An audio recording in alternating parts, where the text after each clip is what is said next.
오늘은 꿀 속에 숨은 세 가지 고전 이야기, 고대의 지혜가 전하는 달콤한 인생 철학을 풀어보겠습니다. 안녕하세요. 자연과 함께 살아가는 양봉가, 해뜰 양봉농원의 벌키퍼입니다. 여러분은 꿀을 떠올리면 어떤 이미지가 먼저 떠오르시나요? 달콤함, 건강, 벌, 그리고 자연의 선물 같은 느낌이겠죠. 그런데 사실 꿀은 단순히 달콤한 음식이 아닙니다. 꿀에는 인류의 역사와 철학, 그리고 삶의 지혜가 녹아 있습니다. 수천 년 전 고대인들도 꿀을 단순한 식품이 아닌 신의 축복이자 삶의 교훈으로 여겼습니다. 오늘은 그 중에서도 특별히 유명한 꿀에 관한 고전적인 이야기 세 가지를 들려드리겠습니다. 그 속에는 오늘날 우리가 잊고 지내는 삶의 지혜가 담겨 있습니다. 자, 그럼 천천히 꿀처럼 달콤한 이야기 속으로 들어가 볼까요? 첫 번째 이야기, 솔로몬의 지혜. 꿀은 달지만 너무 많이 먹으면 쓰다. 먼저 성경에 등장하는 왕, 솔로몬의 이야기입니다. 솔로몬은 지혜로 유명한 왕이었어요. 그는 인간의 욕심과 절제를 꿀로 비유했습니다.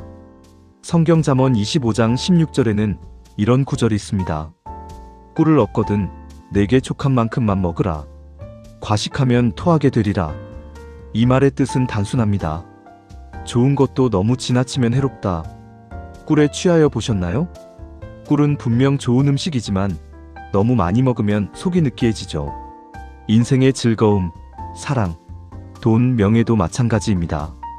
적당히 즐기면 행복하지만 지나치면 결국 자신을 해치게 됩니다. 고대 이스라엘 사람들은 꿀을 하느님의 축복으로 여겼습니다. 그래서 아이들이 글을 배울 때 책 위에 꿀을 조금 발라 글자를 읽게 했다고 해요. 공부는 달콤하다, 배움은 즐겁다는 걸 몸으로 느끼게 한 거죠. 꿀을 통해 지혜를 배우고 절제를 배우는 문화, 정말 멋지지 않나요? 벌키퍼의 생각도 비슷합니다. 꿀벌도 하루 종일 일하지만 욕심 부리지 않습니다. 필요한 만큼만 채집하고 여왕과 동료들을 위해 나눕니다. 우리 인간도 그런 삶을 배워야 하지 않을까요? 한 줄 교훈. 인생이라는 꿀은 적당히 즐길 때 가장 달콤하다. 두 번째 이야기, 아리스토텔레스의 철학. 꿀벌은 하늘과 땅을 잇는 존재다. 이번엔 서양으로 가볼까요? 고대 그리스의 철학자 아리스토텔레스는 세계 최초로 꿀벌을 과학적으로 연구한 사람 중 하나입니다. 그는 동물지라는 책에서 벌을 이렇게 묘사했습니다. 꿀벌은 자연이 만든 가장 완벽한 사회적 동물이다. 아리스토텔레스는 벌의 삶을 유심히 관찰하면서 그들이 얼마나 질서 정연하게 살아가는지 놀라워했어요. 꿀벌 한 마리는 혼자서는 아무것도 할 수 없지만 서로 역할을 나누고 협력할 때 놀라운 결과를 만들어냅니다. 누군가는 꽃에서 꿀을 모으고, 누군가는 어린 벌을 돌보고, 또 누군가는 벌통을 지키죠. 그 질서와 협력은 인간 사회가 배워야 할 조화의 모델이었습니다. 고대 그리스 사람들은 꿀이 하늘의 이슬이 꽃을 통해 정화되어 만들어진다고 믿었습니다. 그래서 꿀은 신의 음식, 꿀벌은 천상의 사자로 불렸죠. 신화에서는 신들의 왕 제우스가 어릴 적 동굴 속에서 꿀을 먹으며 자랐다고 합니다. 그 덕분에 힘이 세고 현명한 왕이 될 수 있었다는 전설이 있어요. 또한 신들이 마신다는 불멸의 음료 넥터는 꽃꿀을 의미하는 말이죠. 꿀에서 유래한 것으로 알려져 있습니다. 즉, 꿀은 하늘과 인간을 잇는 신비로운 음식이었던 겁니다. 벌키퍼의 입장에서 보면 참 공감이 됩니다. 꿀벌은 자연의 순환 속에서 하늘과 땅을 이어주는 존재이죠. 꽃을 수정시키고 숲을 살리고 결국 사람들의 삶까지 지탱해줍니다. 한 줄 교훈.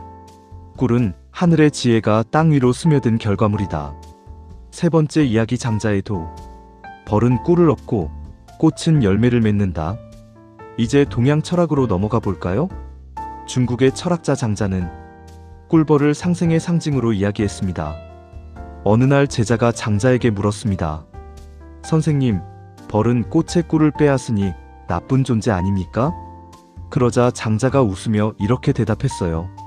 벌은 꿀을 얻지만 그 덕에 꽃은 열매를 맺는다. 이것이 천지의 도다. 이 말은 곧 함께 살아야 모두가 이익이다라는 뜻이에요. 벌은 꽃의 꿀을 얻어가지만 그 과정에서 꽃의 가루를 옮겨주기 때문에 꽃은 더 많은 씨앗을 퍼뜨릴 수 있죠. 즉, 꿀벌과 꽃은 서로에게 꼭 필요한 존재입니다. 이것이 바로 자연이 만들어낸 상생의 법칙이에요. 장자는 이 이야기를 통해 인간 사회도 같은 원리로 돌아간다고 했습니다. 나 혼자만 잘 살겠다고 하면 결국 고립되고, 서로 돕고 나누면 세상은 더 풍요로워진다는 거죠. 벌키퍼가 양봉장에서 일할 때도 똑같습니다. 벌과 인간, 꽃과 나무, 햇빛과 바람이 모두 연결되어 있습니다. 그중 하나라도 사라지면 생태계의 균형이 무너집니다. 그러니 꿀벌이 사라지는 건 단순히 꿀이 없어지는 문제가 아니라 인류의 생존이 흔들리는 일입니다. 한 줄 교훈. 꿀벌의 삶은 자연의 도를 따르는 상생의 철학이다. 이 세 가지 이야기는 서로 다른 시대와 문화에서 나왔지만 모두 꿀을 통해 인간의 삶을 이야기합니다. 솔로몬의 꿀은 절제의 지혜를, 아리스토텔레스의 꿀은 조화와 질서를, 장자의 꿀은 상생과 자연의 순리를 가르칩니다. 꿀 한 스푼에는 단맛만 있는 것이 아닙니다. 그 속엔 수천 마리 꿀벌의 노력, 그리고 자연과 인간의 조화가 담겨 있습니다. 벌키퍼로서 저는 매일 이 꿀을 보며 깨닫습니다. 자연의 법칙은 단순하지만 완벽하다. 벌은 욕심을 부리지 않고, 꽃은 주저하지 않고 피어납니다. 그 결과 우리는 달콤한 선물을 받습니다. 우리의 인생도 마찬가지입니다. 욕심을 버리고 조화를 이루고 나누며 살아간다면 세상은 더 따뜻하고 달콤해질 것입니다. 오늘 하루 꿀 한 스푼을 입에 넣으며 이 고전 속 지혜를 떠올려 보세요. 입안의 단맛이 마음까지 달콤하게 만들어줄 겁니다. 이상, 자연과 사람을 잇는 다리, 해뜰 양봉농원의 벌키퍼였습니다. 이 영상이 마음에 드셨다면 구독, 좋아요, 댓글을 정중하게 요청합니다. 다음 영상에서 또 뵙겠습니다. 감사합니다.